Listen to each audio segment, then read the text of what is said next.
Alors aujourd'hui, je voulais qu'on parle des inconvénients de ton potager et comment exploiter les failles en fait de ce potager et surtout comment les contourner parce que c'est bien de les identifier mais c'est bien aussi de trouver des vraies solutions et comment faire en sorte en fait que ces problèmes-là disparaissent, que les failles de ton potager n'existent plus et mieux que ça, faire que les problèmes que tu as soient une force et ça c'est hyper important.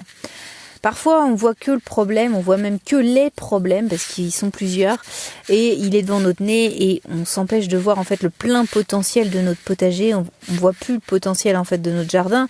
Je vais te donner un exemple, et mon propre exemple est très parlant, c'est que à un moment donné, je me fixais que sur la taille de mon potager, et pour moi, il était jamais assez grand. Pourtant, tu vois, j'ai quand même 25 mètres carrés, pour certains, c'est beaucoup, pour d'autres, c'est peu, mais pour moi, c'était un gros problème, parce que pour moi, j'avais jamais assez de place, j'essayais de pousser les murs et à un moment donné tu sais que c'est pas possible quand t'es en ville, tu peux pas pousser les murs in vita et t'es bloqué. Et peut-être que toi aussi t'as ce genre de problème, peut-être que t'en as d'autres, je te donne un autre exemple, peut-être que ta terre elle est argileuse ou à l'inverse elle est trop sèche, ton jardin il est à l'ombre ou peut-être il est en plein soleil et subit de plein fouet la canicule, peut-être en plein vent ou peut-être qu'il y a des inondations, peut-être une partie de l'hiver, de la grêle, si en fonction de où tu es, par exemple tu es au sud de la France ou au nord de la France, les problématiques ne sont pas les mêmes. Ce que je veux dire c'est que concrètement il y aura toujours un problème, ou il y aura toujours des problèmes. On sera jamais satisfait en fait de la situation qu'on a. C'est un petit peu comme notre situation financière, tu vois. Peut-être qu'aujourd'hui tu gagnes 1000 euros ou 1500 euros. Demain, tu auras toujours envie en fait d'avoir 200 euros de plus. Puis une fois que tu as ces 200 euros de plus, tu veux encore plus, encore plus, encore plus. Là, c'est un peu le problème du potager, c'est que t'auras beau lire en fait tous les conseils que tu pourras trouver dans les livres, tu pourras chercher des heures sur internet comment te débrouiller ou comment résoudre tel ou tel problème. À un moment donné, il y a des choses que tu pourras pas changer dans ton potager. Tu pourras pas changer de région, sauf si tu as vraiment décidé de déménager. Tu pourras pas pousser les murs de ton potager s'il est trop petit. Tu pourras pas creuser à la pelleteuse sur 30 cm par 5 mètres pour enlever la totalité de ta terre et remettre une terre désirable, enfin une terre adéquate pour ton potager. La vérité, c'est que la solution, c'est toi en fait qui l'a. Donc concrètement, on prend un peu de recul, on respire 3 fois ensemble. Et aujourd'hui, je voulais te proposer une petite solution, en tout cas un début de méthode pour voir simplement prendre un peu de recul sur ton potager et voir que finalement les problèmes tu peux les trouver, mais tu peux surtout trouver des solutions à ton problème. Et parfois, à force de parcourir en fait et à essayer de trouver et d'améliorer son potager, on en perd de vue ce qu'on a déjà accompli dans son jardin. Et je voulais qu'on voit ensemble, déjà voir ensemble ce que déjà tu as parcouru. Donc c'est très simple, je t'invite à prendre une feuille et à tracer une droite en fait sur cette feuille et à inscrire une flèche au bout à droite et à gauche de faire un trait et de faire comme une règle. Donc tous les 1 cm tu fais un chiffrage de 0 à 10. Donc on va commencer par 0 à gauche et à droite tu mets un 10 et de là on va partir sur une échelle en fait, une échelle et on va pouvoir quantifier et voir où tu en es dans ton jardin. Déjà toi ça va te permettre de voir où tu en es dans ton jardin, la distance parcourue et tu vas voir que t'es pas si mal que ça. Alors je commence tout de suite par le 0. En fait le 0 ça indique un terrain nu en fait. C'est comme si tu arrivais pour la première fois dans ton jardin et il y a rien. Il y a rien de rien, il y a une terre, mais c'est tout, il y a rien du tout. Donc c'est vraiment un terrain à nu. Donc ça c'est le 0, c'est le point de départ du potager. C'est comme si tu arrivais sur ton terrain, tu arrivais dans ta maison ou ton appartement et tu disais voilà, on arrive sur mon potager et ça sera là. Il est même pas visuel, c'est-à-dire que c'est vraiment le terrain en friche, le terrain qui est là. Donc ça c'est le premier point. Ensuite, le numéro 1, donc on va faire la première graduation qui est 1. Est-ce qu'il y a des plantes? Est-ce qu'il y a des choses qui poussent? Même si c'est pas choisi, c'est pas grave. Qu'est-ce qu'il y a sur ce terrain? Est-ce que c'est des orties? Est-ce que c'est du chien-dent? Est-ce qu'il y a des choses dessus? Ou est-ce qu'au contraire c'est une terre aride où il n'y a rien? Si déjà tu as des plantes, si déjà il y a des choses dessus, même si c'est de la végétation que tu n'as pas choisi, ça veut quand même donner un signal positif parce que ça veut dire que la terre a quelque chose à offrir. Si vraiment c'était une terre aride, sèche, il n'y avait rien dessus, alors que tu n'as encore rien fait dessus, ça veut dire que déjà tu pars tu pars pas à zéro, tu pars déjà sur quelque chose de négatif. Ça voudra dire que déjà avant même de commencer à essayer de planter quelque chose, il faudra nourrir cette terre. Alors que à l'inverse, si tu as déjà des mauvaises herbes, des adventices ou autre chose, en tout cas des plantes qui sont pas forcément utiles aujourd'hui, mais qui sont quand même présentes là, ça veut dire qu'il y a moyen de faire quelque chose. Donc ça veut dire que le 1, c'est déjà du positif. Ensuite, le numéro 2, c'est planter des légumes. Là, tu es au stade où tu as planté des légumes ou des plantes et quelque chose a grandi. C'est-à-dire que ça n'a pas forcément donné quelque chose, mais en tout cas, tu as planté quelque chose et la plante n'est pas morte. Elle a continué à évoluer un petit peu. Peut-être qu'elle n'a pas donné de légumes, peut-être qu'elle n'a pas donné de fruits, mais néanmoins, elle a donné quelque chose. Donc ça, c'est le deuxième point. Ensuite, le troisième point, alors déjà le deuxième point et même le troisième, ça va être en lien, mais bon, je vais te parler du troisième avant. As-tu eu des légumes? C'est-à-dire que tu as planté tes légumes, mais est-ce que tu as eu une production? Même si elle est moindre, même si elle est petite, tu as eu une production. Donc ça veut dire que c'est positif. Ça veut dire que le 2 et le 3, ça veut dire qu'il y a des nutriments dans le sol.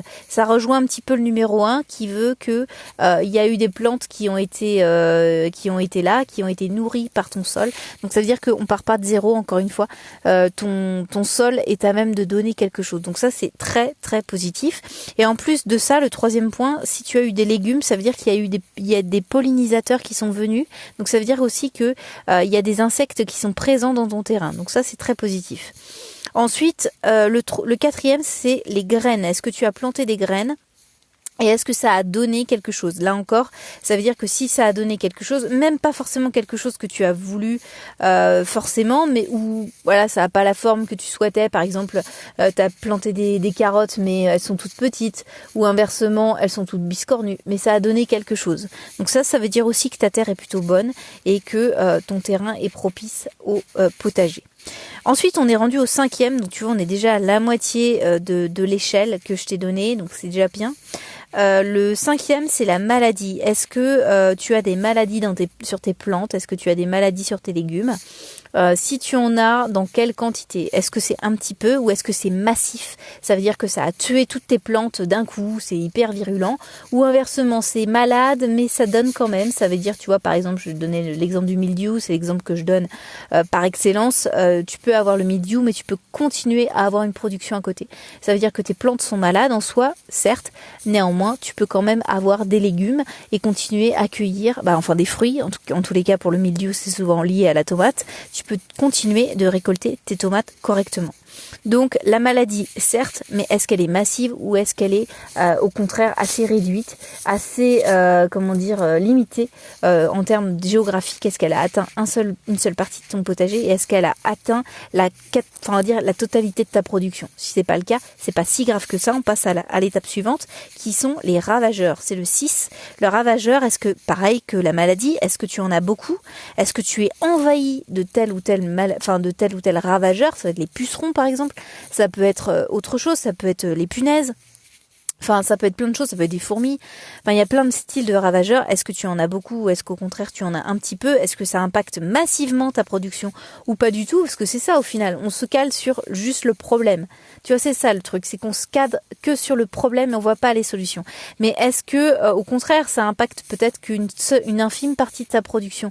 Et auquel cas on passe à l'étape suivante. Si c'est massif, auquel cas il faudra s'attarder sur ce problème-là. Le 7, c'est la météo. Est-ce que tu es tributaire de cette météo? Est-ce que cette météo impacte massivement ton potager ou pas du tout? Est-ce qu'il y a du vent? Est-ce que c'est le froid? Est-ce que c'est la grêle? Est-ce que c'est les gelées? Est-ce que c'est la canicule?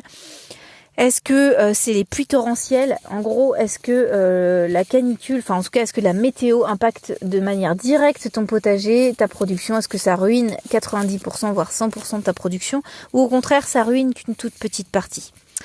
Ensuite, le 8, est-ce que ça se ressème tout seul? Est-ce que en gros, des fois tu retrouves des plantes que tu n'avais pas forcément envie de ressemer, mais qui se sont ressemées toutes seules, que tu as retrouvées? Donc ça peut être des aromates, ça peut être des plantes, ça peut être même des salades que tu as laissées partir en fleurs et qui se sont ressemées un peu partout dans ton potager.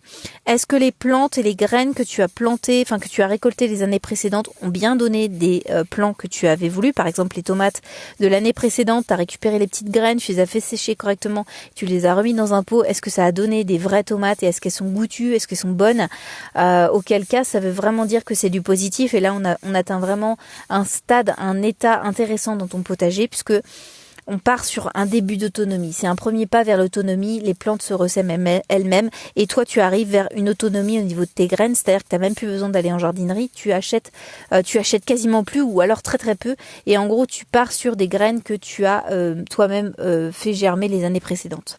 Ensuite, le 9, on est quasiment, ton potager t'offre l'autonomie alimentaire. Donc là, on est vraiment sur un état où ton potager t'offre la majorité de tes légumes sur toute l'année.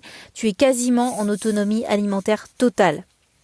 Ensuite, le 10, tu es en autonomie alimentaire totale et tu ne fais plus trop d'efforts. C'est-à-dire que ton potager, non seulement il t'offre l'autonomie pour toi-même et ta famille, mais également il est en autonomie totale. C'est-à-dire que tu fais que superviser ce qui se passe. Tu fais un petit peu d'ergonomie dans ton potager, mais c'est tout. Tu fais le strict minimum. Tu plantes et tu protèges un petit peu, mais c'est tout. Et donc ton potager est vraiment en autonomie. Donc là, 10 sur 10, ça veut vraiment dire qu'on a atteint un état de potager qui est vraiment optimal, qui offre à ta famille quelque chose de très intéressant. Donc voilà un petit peu l'échelle que je te donne aujourd'hui. De 0 à 10, tu vois, on est vraiment 0 sur un terrain nu où il se passe rien, à 10 sur une autonomie alimentaire qui est vraiment au top du top. Donc après, on peut se situer de telle ou telle manière sur cette échelle, à savoir qu'effectivement, même si tu es au 5, tu me dis bah ouais mais moi j'ai des maladies, je suis envahie et autres. Donc tu peux déjà commencer à régler ce problème. En tout cas le 5, 6, 7 c'est les gros problèmes qu'il y a dans ton potager. Et si tu arrives à réduire massivement ces problèmes-là dans ton potager, on va pouvoir arriver sur des choses qui sont très intéressantes. On arrive sur du 8, 9, 10 où là vraiment on arrive sur une autonomie très intéressante pour ton potager. Et auquel cas, même si tu as des maladies qui sont parce que quelqu'un qui est autonome dans son potager ne veut pas dire que il est complètement débarrassé des maladies et des ravageurs, c'est pas du tout ça. C'est-à-dire que la personne a tellement réussi à rendre son potager performant que même les ravageurs et les maladies n'arrivent pas à taper sur 90% de la production. C'est-à-dire que même si tu as une maladie ou un ravageur qui est présent dans ton potager, parce que quoi qu'il arrive, il y en aura, de toute manière tu pourras pas les éradiquer, néanmoins ça n'impactera pas ton autonomie, ça n'impactera pas ta production. Donc c'est ça qui est intéressant. C'est cette idée-là en fait que je voulais te faire prendre conscience via cette échelle. Donc aujourd'hui, on peut déjà voir un peu ensemble où tu es situé, où tu te situes sur cette échelle. Quel est le parcours que tu as déjà réalisé? Est-ce que c'est bien de regarder derrière soi, de se dire bah voilà, je suis pas ni à 0 ni à 1, j'ai déjà commencé à avancer un peu. Et en même temps, si tu es à 5, 6, tu peux déjà voir vers quoi tu tends entre l'objectif que tu peux te fixer pour l'année prochaine. Tiens, j'aimerais bien arriver à la situation du 8, c'est-à-dire que ça se ressème tout seul, commencer à récupérer un maximum de graines, commencer à récupérer un maximum de production et à vous faire en sorte que ton potager soit vraiment une force.